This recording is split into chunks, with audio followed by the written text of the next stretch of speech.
porque nada es imposible para Dios. No hay murallas que Él no pueda derribar. No hay enfermedad que Él no pueda sanar. No hay problema que Él no pueda resolver, porque nada es imposible para Dios. No lo hay, porque nada es imposible para Dios. No lo hay, porque nada es imposible para Dios.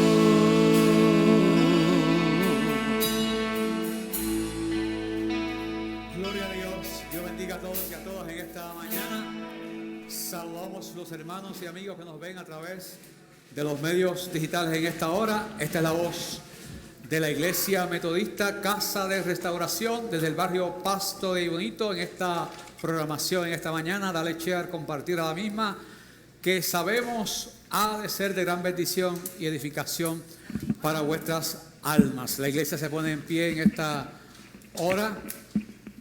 Leemos la Escritura, libro de los Reyes, primer libro de los Reyes, capítulo 17, versos del 1 al 7. La palabra de nuestro Dios dice así: Primera de Reyes, capítulo 17, versos del 1 al 7. Entonces Elías Tisbita,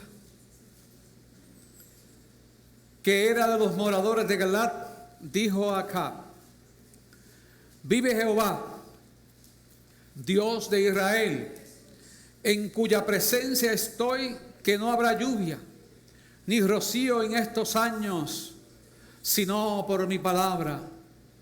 Y vino a él palabra de Jehová diciendo: apártate de aquí, vuélvete al oriente y escóndete en el arroyo de Kerib, que está frente al Jordán.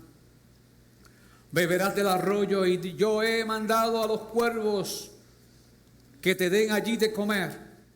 Y él fue e hizo conforme a la palabra de Jehová, pues se fue y vivió junto al arroyo de Kerib, que está frente al Jordán. Y los cuervos le traían pan y carne por la mañana y pan y carne por la tarde, y bebía del arroyo. Pasados algunos días se secó el arroyo, porque no había llovido sobre la tierra.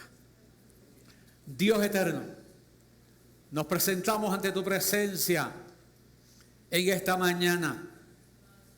Mira la palabra que hemos de proclamar. Te pedimos, Dios, que en esta hora seas, Señor, de forma única y especial, hablando a nuestras vidas, hablando a tu pueblo, hablando a tu iglesia. Sea, Señor, colocando en nuestros labios la palabra necesaria, que sea edificante, vibrante, palabra de fortaleza y edificación a tu pueblo en esta hora. En el nombre de Jesús hemos orado. Amén y amén.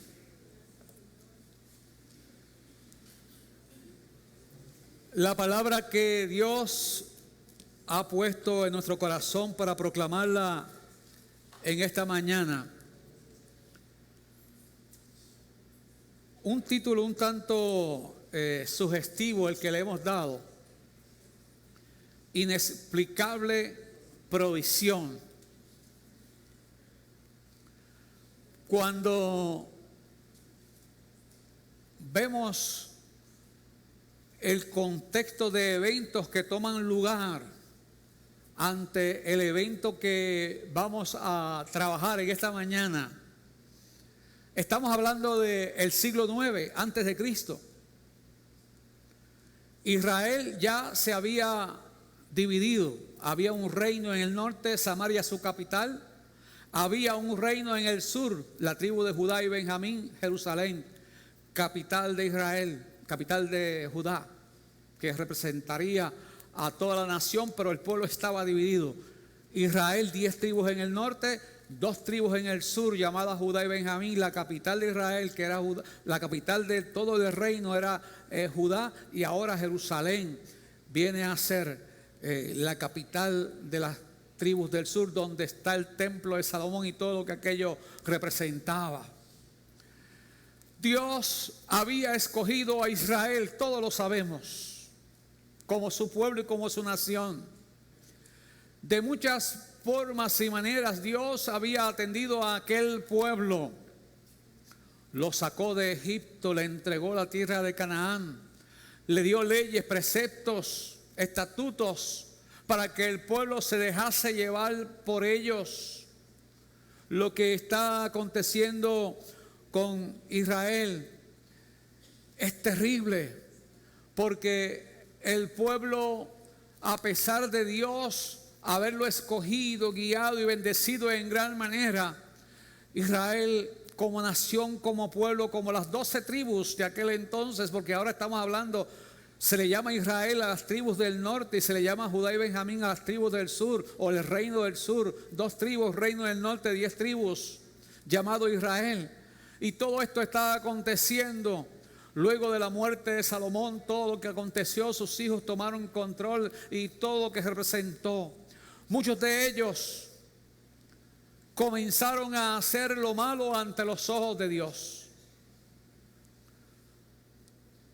Se tornaron del camino y del precepto, de los mandamientos y los estatutos que Dios había establecido, que Dios le había dado al pueblo. Habían comenzado a hacer lo que más bien le parecía a ellos mejor. Y el pueblo estaba en una situación un tanto difícil, complicada. En medio de todos estos acontecimientos, y ahora bajo el reinado de Acab, en el reino del norte llamado Israel, es que toma lugar el evento que estamos viendo en esta mañana. En el sur estaba reinando Asad, o sea, la nación, las 12 tribus de Israel estaban divididas. Un gobierno en el norte que ahora gobierna Acab, esposo de Jezabel, y en el sur gobierna o reina Asad, en las 2 tribus, Judá y Benjamín, en donde está el templo de Salomón y todo lo que aquello representaba.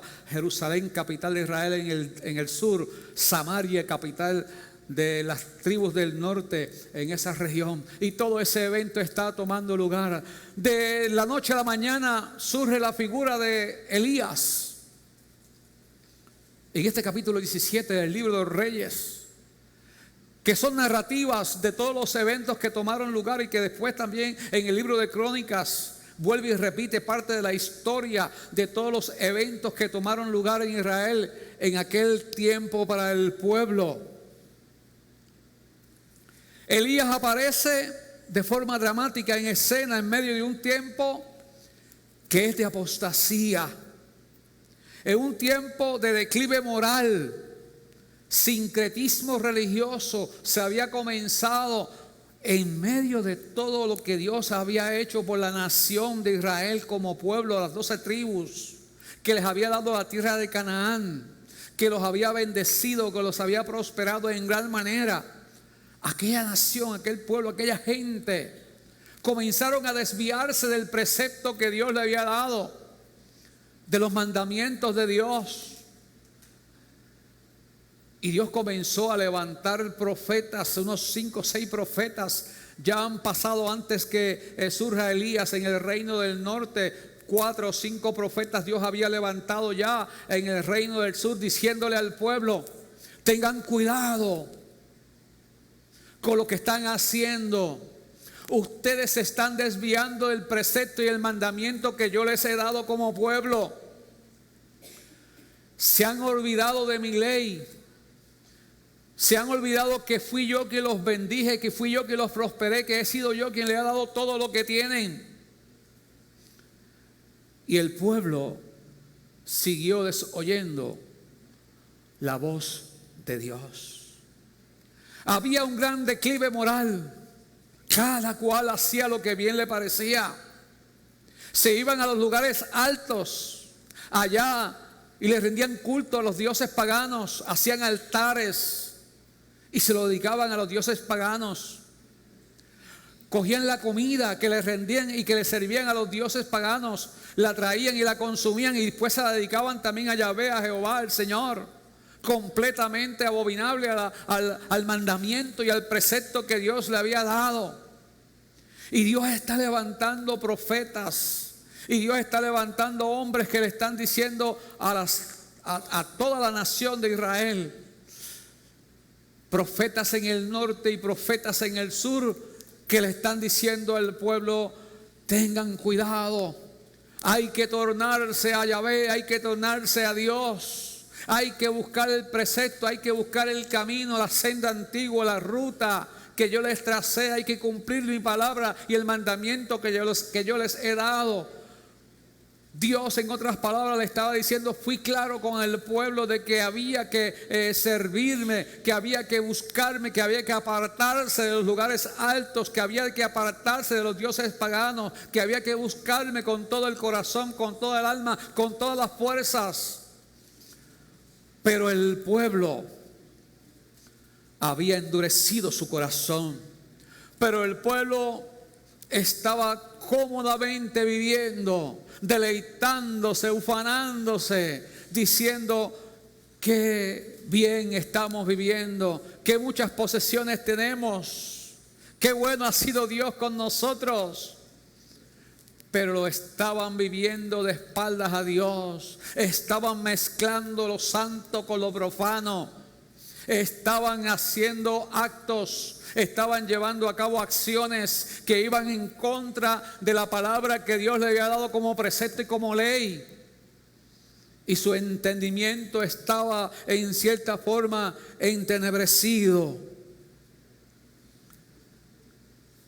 Y ahí aparece Elías, cuyo nombre significa y representa enviado de Dios. Jehová es Dios. Y Elías aparece quizás ahí de forma espontánea. Es escogido por Dios para llevar una palabra que va a ser dura, que va a ser de confrontación, que va a crear problemas, porque el pueblo está acostumbrado al mensaje suave, a lo cómodo, a que no se le cuestione nada. El gobierno, el sistema que había en aquel entonces, el rey, el gobernante de Israel, no le gustaba que fueran a cuestionarle lo que había sido sus acciones. Y a Elías ahora le estaba tocando llevar ese mensaje.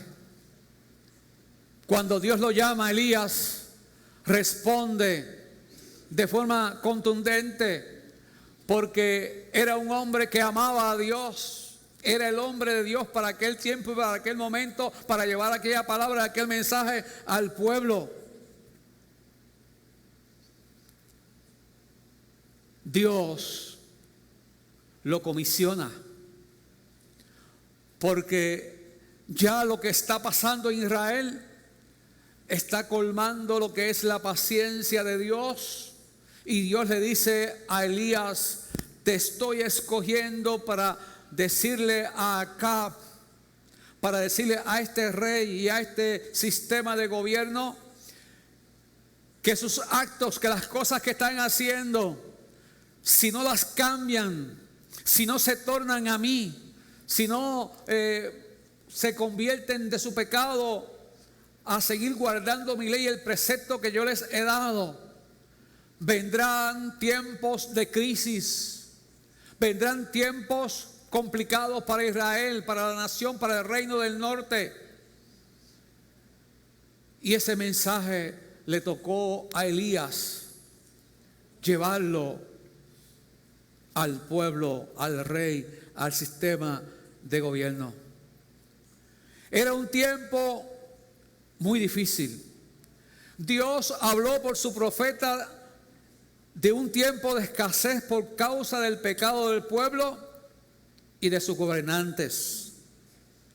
la maldad, la mentira, el engaño, la apostasía, los falsos profetas, la indiferencia de la clase sacerdotal, los levitas, los adoradores, los maestros de Israel. La alta corrupción en todos los ámbitos de la vida permeaban. Era la orden del día en aquel tiempo. El incumplimiento de los mandamientos de Dios, los altares creados a otros dioses, a los Baales, la corrupción política, llevan a mirar su maldad y llamar su atención para que se arrepientan. Y Dios, a través del profeta Elías, ha sido comisionado por Dios para llevar esa palabra y llevar ese mensaje. Lo escoge como profeta para llevar esa palabra al pueblo. Elías, recto de corazón, dispuesto a llevar el mensaje duro en tiempos difíciles. Se arriesgaba a perder la vida, a ser menospreciado por la casta religiosa de su tiempo y ser cuestionado su mensaje por todos en tiempos de apostasía, donde el pueblo había perdido la visión y la revelación de Dios. Las consecuencias de sus actos estaban, por cierto, advertidas por Elías. Israel estaba dividido y cada cual hacía lo que bien le parecía, y ese es el contexto en el que surge este relato y esta visión y esta revelación que Dios le da al profeta. Entonces Elías Tisbita, que era de los moradores de Galat, dijo a Acab: vive Jehová, Dios de Israel, en cuya presencia estoy, no habrá lluvia ni rocío en estos años, sino por mi palabra.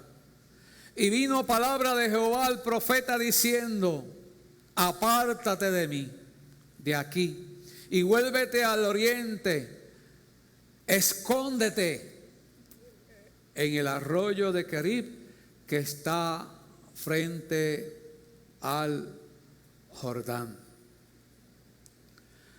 El profeta se somete a Dios y a su mandato. Viene un tiempo difícil y Dios lo va a cuidar y va a suplir su necesidad. Los tiempos que estamos viviendo hoy y lo que aconteció anoche y ha estado pasando durante todos estos días son tiempos difíciles. El hombre y la mujer de Dios no tienen nada que temer en el tiempo difícil y de escasez. Cuando estamos obedeciendo a Dios en todo y cumpliendo con nuestro llamado, no hay nada a qué temer. Dios es nuestro proveedor, es Jehová Jiret. El profeta queda impactado por su propia profecía, pero Dios cuida de él en medio del tiempo de dificultad que se desarrolla. El arroyo de Kerib, todo un simbolismo, lo que el escritor sagrado presenta en este texto.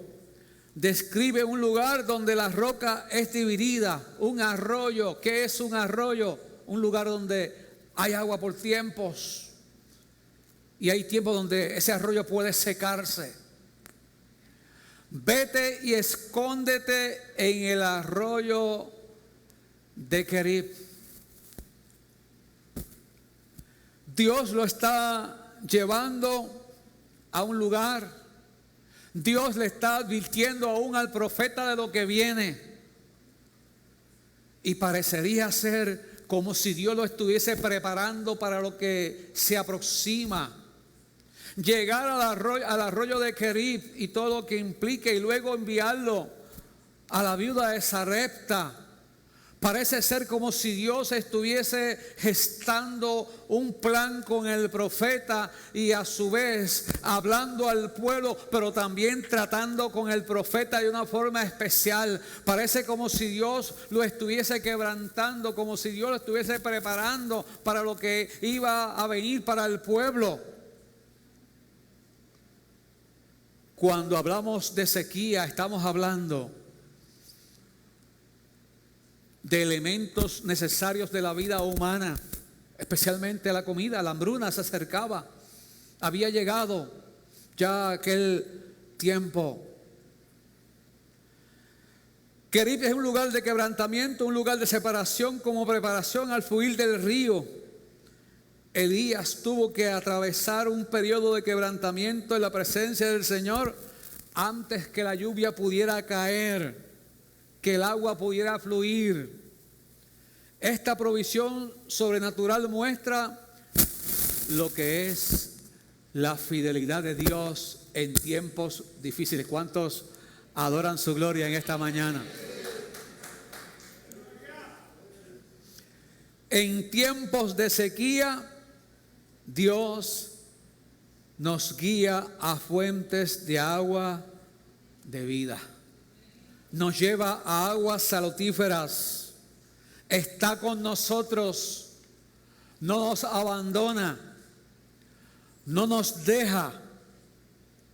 Su obediencia a Dios por parte de Elías y su reconocimiento del poder de Dios para hacer que viera su gloria en la situación de crisis que vivía Israel fueron determinantes. Aunque aquella provisión era temporal de parte de Dios, otras circunstancias y situaciones donde vemos su provisión en nuestras vidas, el cuidado que Él tiene de nosotros, vemos a Dios cuidando, protegiendo a aquellos y aquellas que hemos creído, que hemos permanecido fieles a Él, que hemos sido obedientes al llamado que Él ha hecho a cada una de nuestras vidas. El arroyo de Querib tiene un gran simbolismo para el profeta. Dios preparándolo para grandes cosas, para grandes acontecimientos. Aún en medio de la crisis, Dios nos lleva a Querib. Nos dice que no tengamos temor ante las circunstancias en las que nos encontramos. Que no tengamos temor ante lo que se avecina, que pueden ser tiempos difíciles, que aunque no somos responsables de lo que está pasando en derredor nuestro, como el caso de Elías, que era un hombre de Dios, profeta de Dios, enviado allí a llevar aquella palabra, y que él sabía a lo que se exponía, obedeció a Dios, creyó a su palabra. Él estaba también como parte de recibir las consecuencias de lo que sería aquel tiempo, pero en medio de aquella circunstancia Dios le estaba diciendo: yo te voy a proveer, yo te voy a suplir, yo voy a estar contigo, no tienes nada de qué temer, porque yo proveeré, supliré para ti durante todo este tiempo. Alabado sea el nombre del Señor. No hay nada que temer, hermano y hermana, a lo que el hombre nos pueda hacer, a lo que la gente nos pueda hacer, a los que otros maquinen hacer contra nuestras vidas, porque Dios estará con nosotros guiando nuestros pasos. Aquella provisión era temporal, prepara para otras circunstancias, lo prepara para otras circunstancias y situaciones donde el profeta va a ver igualmente lo que es la mano de Dios puesta sobre su vida. Se secó el arroyo, llegó la sequía, comenzó a ver y a palpar con sus ojos la misma palabra que Dios le había dado. Pasado unos días, dice el texto, se secó el arroyo y Dios vuelve a hablar al profeta y le dice: levántate, vete a Sarepta de Sidón, mora allí. He aquí yo he dado orden allí a una mujer viuda que te sustente. Verso 9 del capítulo 17. Entonces el profeta se levantó y se fue a Sarepta. El nombre Sarepta significa lugar de filtración, lugar de purificación, lugar de refinamiento. Dios estaba tratando también con el pueblo, pero también con el profeta. Le estaba diciendo: depende de mí, cree mi palabra, sé obediente, te voy a mostrar mi poder, pero obedece, no tengas temor, haz lo que te digo. Y el profeta obedeció a Dios, se sometió a Dios, fue allí al arroyo, comió, bebió unos días allí en aquel lugar. Dios ahora nuevamente le habla, dice, te vas a mover ahora del arroyo de Querib y vas a moverte ahora a Sarepta. Dios tiene un plan trazado para él. Dios no desampara a los suyos. Cuando llega la sequía, cuando llega la escasez, Dios también está ahí en medio de su pueblo, en medio de tu vida. No te vas a dejar, no te va a desamparar. A veces lo que ocurre en nuestra vida, las circunstancias que vivimos, están dentro del plan que Dios ha gestado para nuestras vidas. Lo lleva a Sarepta.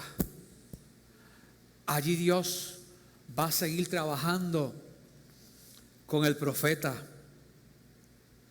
Y cuando llegó a la puerta de la ciudad, hay aquí una mujer viuda que estaba allí recogiendo leña. Y el profeta la llamó y le dijo, te ruego que me traigas un poco de agua en un vaso para que yo beba. Y yendo ella para traérsela, él la volvió y la llamó y le dijo, espérate, te ruego que también me traigas un bocado de pan en tu mano. Y ella respondió, vive Jehová tu Dios, que no tengo pan cocido, solamente un puñado de harina tengo en la tinaja y un poco de aceite en la vasija. Y ahora estoy recogiendo 2 leños para entrar y preparándolo para mí y para mi hijo, para que lo comamos y nos dejemos morir. Qué terrible. A donde Dios lo está llevando, con lo que Dios lo está confrontando, lo que es Dios, lo que son los planes de Dios, ¿quién los entenderá? ¿Quién los comprenderá? Lo que Él ha designado para nosotros, ¿cómo lo entenderemos? Cuando se secó el arroyo, Dios lo moverá a la casa de la viuda para proveerle.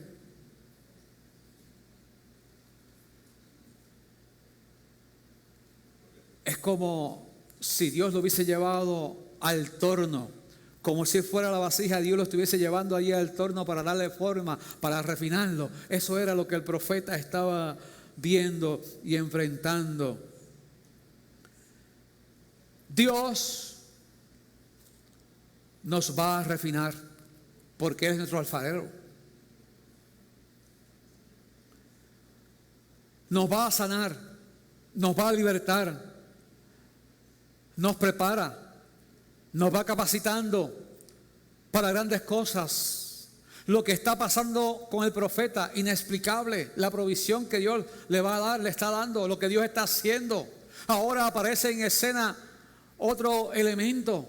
Dios está enviándolo a Sarepta, a este lugar que algunos definen como un lugar donde Dios va a comenzar a refinar, donde Dios va a comenzar a tratar, donde Dios va a comenzar a abrirle la mente, el entendimiento del profeta para la misión que vendrá más adelante, para cumplir el propósito de Dios en el plan que Él tiene gestado para él más adelante.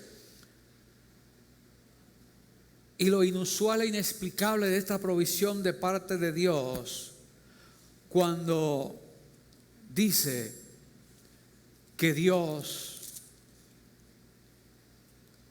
envió cuervos para alimentarle.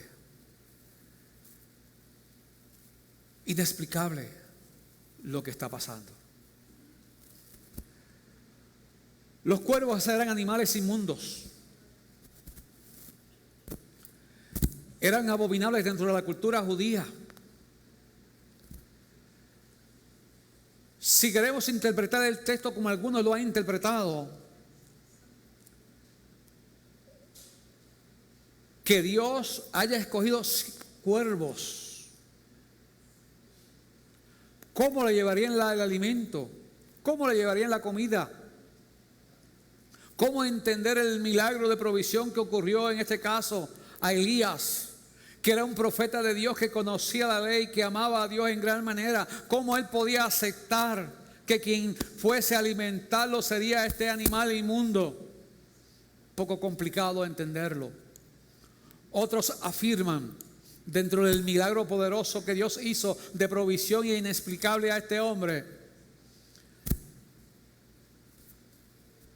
que la palabra cuervo también en el hebreo tiene un tipo de sintaxis que se parece mucho a lo de mercaderes, y que había una tribu en aquel tiempo que su vestimenta era similar a la de los cuervos. Usaban un gorro negro, se vestían de forma similar, toda su vestimenta era negra y se le conocía como los cuervos.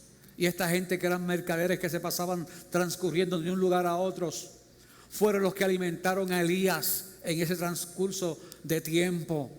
El milagro de Dios, como quiera, se había gestado, ya sea que Dios hubiese usado literalmente los cuervos para alimentarlos, o que fueran estos mercaderes que transitaban por aquel lugar. Dios había hecho aquel milagro de provisión inexplicable en un momento, en un tiempo terrible para Israel, para proveerle al profeta lo que necesitaba. Hay momentos en nuestras vidas donde las cosas se complican. Perdemos el trabajo, nos enfermamos, cierran la empresa, nos despiden de la empresa en la que trabajamos. Vino una separación de la pareja, nos tenemos que ir a otro lugar. A veces el negocio deja de producir los ingresos necesarios. Llegan nuevas deudas, surgen compromisos imprevistos. No encontramos qué hacer, cómo resolver la situación, pero servimos a Dios. No hemos hecho nada malo, hemos sido obedientes a su palabra y el mandamiento, pero estamos en medio de una crisis. Una crisis es una situación que no podemos resolver, no está en nuestras manos muchas veces poder resolverla. Dios te lleva de la mano, te dice no temas, y te dice que vayas al arroyo. Y cuando la provisión del arroyo se acaba, Dios te dice, ahora muévete a Sarepta. Eso implica que Dios no te va a dejar solo ni sola. Allí en Sarepta vio el profeta un gran milagro. Aquella mujer que le albergó, que le suplió, no le faltó alimento. Resucitó a su hijo. Dios comenzó a hacer cosas maravillosas con el profeta, a través del profeta, en su obediencia al mandamiento de Dios. Trató con él, también trató con la viuda, trató también con el pueblo de Israel. Los profetas de Baal fueron derrotados por el poder de Dios. La obediencia de Elías en creerle a Dios dio lugar a un ministerio poderoso de grandes milagros, portentos, y es contado entre los héroes de la fe, y se lo llevó Dios. Aparece la transfiguración de Jesús. Después que el arroyo se seca, Dios dirige a Elías a la casa de esta viuda para que lo sustentara. Aunque la viuda y su hijo enfrentaban la hambruna, Dios proveyó de manera milagrosa al multiplicar la harina y el aceite. Esta historia ilustra la provisión abundante de parte de Dios para aquellos que confían en Él, incluso en circunstancias aparentemente imposibles. El Dios a quien servimos es el Dios de lo imposible. A veces nos lleva por caminos y por senderos que no entendemos. Cuando se acaba el trabajo, cuando se termina la provisión en el arroyo, Dios abrirá puertas para que entonces pasemos a Sarepta, y allí también Dios seguirá proveyendo a nuestras vidas. Hermano y hermana, hemos tocado aquí este tema en esta mañana sin entrar en muchos detalles. Pero en esencia, Dios no te va a dejar desamparado ni desamparada en medio de la circunstancia que hoy estás viviendo. Aunque estés viendo con tus ojos que el río, que el arroyo se está secando. Aunque estés viendo con tus ojos que ya pronto se acaba el trabajo, que ya pronto vendrá una situación donde te puedes quedar solo o sola, donde no tendrás de qué agarrarte. Agárrate de Dios. Confía en el Señor. Crea su provisión. Hoy Dios te proveyó en el arroyo. Mañana te llevará, te dirá, muévete a Sarepta, porque allí Dios te va a seguir bendiciendo. Allí serás de bendición, bendecirás a otros y serás bendecido en gran manera. ¿Cuántos adoran a Dios en esta hora? Alabado el nombre del que vive para siempre.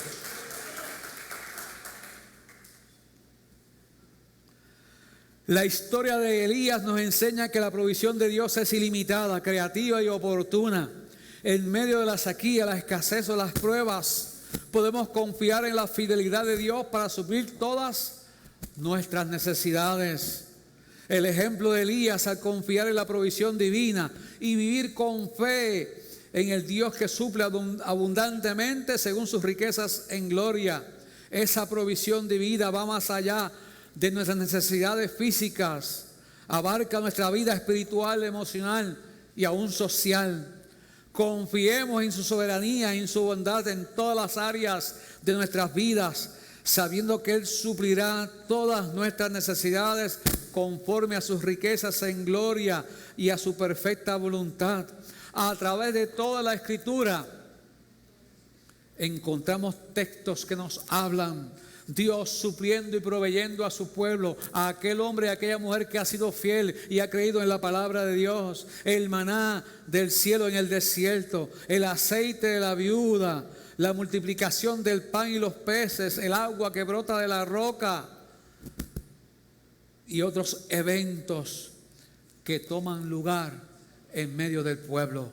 Dios no abandona a su pueblo en medio de las circunstancias. No sabemos qué pueda ocurrir mañana. Puede haber hambruna, puede haber escasez de alimento. No sabemos qué acontezca. Pero en medio de toda circunstancia, iglesia, no hay nada que temer. Esa confianza nuestra tiene que estar puesta en Dios día y noche. Mañana puede ocurrir, puede desatarse la tercera guerra mundial. Pueden venir los misiles, pueden venir las máscaras, puede pasar lo que vaya a suceder o acontecer, no lo sabemos. Pero nuestra confianza como pueblo de Dios hay que mantenerla en Él. Aún en medio de la escasez, no te faltará nada en tu casa. Aún en medio de lo que hoy estás enfrentando o estás a punto de enfrentar, ante la incertidumbre que pueda venir a tu corazón y a tu mente, y la carga y la ansiedad y la preocupación que hay en ti, porque no sabes a qué atenerte, Dios no te va a dejar solo ni sola. Amigo y amiga que nos estás viendo en esta mañana, créele a Dios, mantente firme, arraigado en Él. Porque aún Jesús en un momento en el Padre Nuestro así también lo afirmaba: el pan nuestro de cada día, dánoslo hoy. Y nos invitaba a buscar primeramente el reino de Dios y su justicia, y todo lo demás vendrá por añadidura. Elías había creído a la palabra de Dios, se sometió a la obediencia, cumplió con su ministerio, fue a donde Dios lo envió, creyó lo que Dios le estaba diciendo en fe, se lanzó al arroyo de Querib, allí se escondió, de allí fue sacado y llevado a Sarepta, allí vio nuevamente la mano de Dios, Allí nació un ministerio poderoso de portentos, de maravillas, y todos sabemos las maravillas que Dios hizo a través del profeta. El tiempo de sequía había llegado y por boca de él, creyendo a la palabra de Dios y confirmando Dios que era un profeta de él, se fue la sequía. Allí enfrentó a los profetas de Baal, 400 profetas, en conocer quién realmente era el verdadero Dios, y Dios le dio a él la victoria, y Dios a él lo usó con poder para afirmar que Yahvé, que Jehová es el verdadero Dios sobre los falsos dioses de aquel tiempo. Dios lo usó de una forma especial y poderosa porque había creído y obedecido al precepto y al mandamiento de Dios. Y se cuenta entre los grandes hombres de fe, héroes de la fe de su tiempo, y fue Elías levantado al cielo en un carro de fuego, representando lo que es el profetismo, y es Elías el que aparece hablando con Jesús en la transfiguración, cómo había creído él a la palabra de Dios, cómo Dios había estado con él de forma poderosa. Y en esta mañana Dios nos ha dado esta palabra para la iglesia igualmente. Dios no se aleja de su pueblo. Dios está del lado de su pueblo en tiempos de conflictos, en tiempos de escasez, en tiempos de sequía, en tiempos de dificultad, en tiempos de hambruna, en tiempos complicados para nuestra vida. Él no te dejará solo ni sola. Él está de tu lado para apoyarte, para socorrerte, para guiarte. Vamos a estar puestos en pie en esta mañana, en esta hora. Gloria a Dios. Si en esta mañana hay alguna vida que quiera reconciliarse con el Señor, que quiera decirle por primera vez al Señor: aquí está mi vida, quiero recibirte, quiero aceptarte como el Señor y el Salvador de mi vida. Alguna vida que quiera reconciliarse con Él en esta mañana, que quiera decirle: Señor, te quiero recibir como el Señor y el Salvador personal de mi vida. Hay una vida que se acerca por aquí, gloria a Dios. De los que nos están viendo en los medios digitales en esta hora, ahí en el chat, amigo y amiga, ahí en el chat, acepta, escríbelo, reconcíliate con el Señor, recíbelo como el Señor y Salvador de tu vida. Él te llama en esta hora, te llama en esta mañana, te da una nueva oportunidad que puedas venir a Él, reconciliarte con Él, recibirlo en medio de los tiempos que estamos viviendo, que son tiempos difíciles.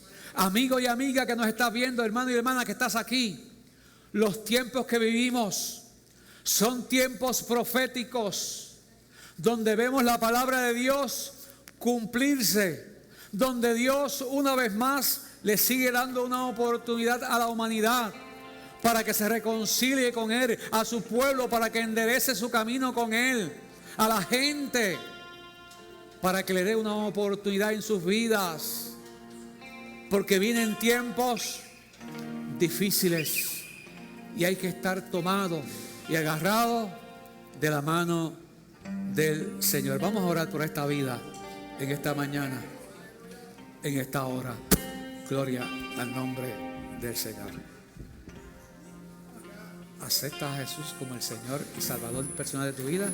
Sí, acepto. Repite otra vez. Sí, acepto. Amén. Gloria a Dios.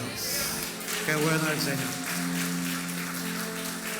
Repite conmigo. Señor, te recibo como mi Salvador. como mi Salvador. Perdona mis pecados. Perdona el pecado. Quiero vivir una vida para ti. Ayúdame a serte fiel en medio de estos tiempos. Amén. Gloria a Dios. Qué bueno es el Señor. Padre eterno, en el nombre de Jesús, yo presento esta vida delante de tu presencia. Ella ha confesado públicamente, te ha confesado como el Señor y el Salvador de su vida. Ayúdala, Dios, día a día a crecer en ti, a confiar en ti, a permanecer fiel y firme en tus caminos. Yo presento su vida, su corazón, sus situaciones, sus luchas, sus batallas, sus conflictos, sus metas, sus anhelos, sus sueños. Yo los presento delante de ti, Dios amado. Está en tus manos, Dios amado, Dios eterno. Llévala de tu mano día y noche, que ella pueda crecer en ti, amar tu palabra, atesorarla, serte un soldado fiel a ti en todo momento, Dios. Bendice su vida en esta hora, en el nombre de Jesús. Amén y amén. Hay gozo en el cielo cuando una vida tiene los pies del Señor. Gloria a Dios. Dios te bendiga. Bueno es el Señor. Gloria a Dios. Bendecimos el nombre del Señor. Los que nos están viendo en esta mañana igualmente, en esta hora, queremos orar por los que nos ven en esta mañana. Tengo por aquí mi hermana Anita Benítez, que pide oración por Victoria Benítez. Tengo por aquí a Ivonne Rivera, que nos está viendo desde Orlando. Nuestra hermana Ruth Rodríguez no pudo dirigir el culto de hoy porque está afectada de salud. Tengo por aquí a Efraín Torres, que pide oración por salud y por la familia. Tengo por aquí igualmente a la hermana Sonia Rodríguez, que pide oración por Jorge, por salud.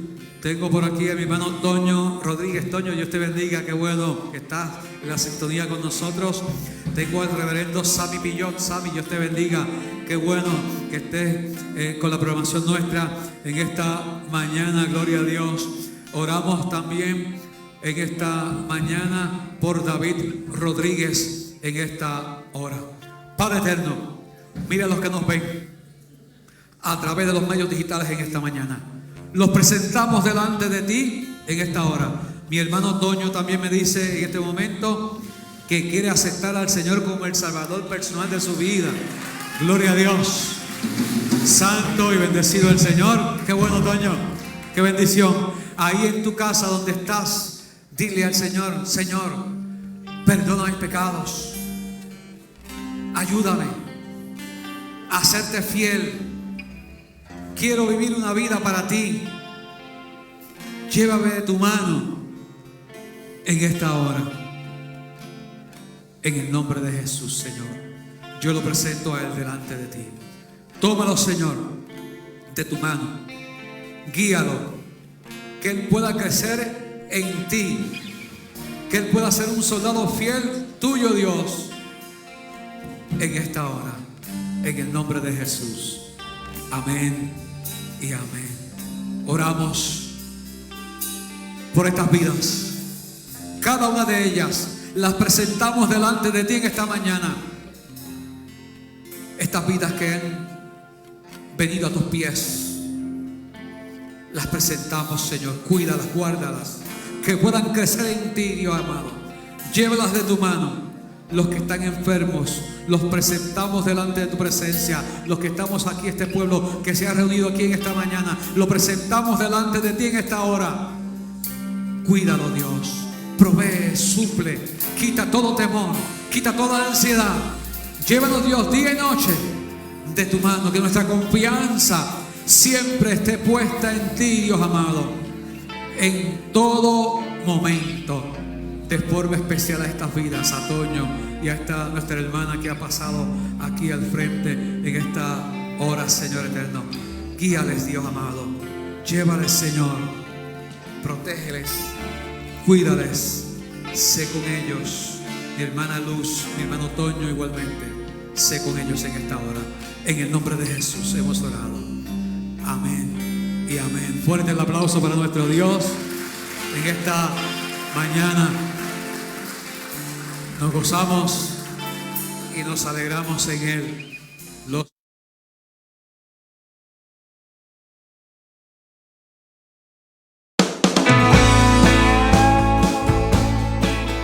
Si esta programación ha sido de bendición a tu vida, escríbenos a Iglesia Metodista Casa de Restauración, HC01, Box 6460, Aybonito, Puerto Rico 00705, o a nuestro email metodistapasto@gmail.com. Dios te bendiga rica y abundantemente.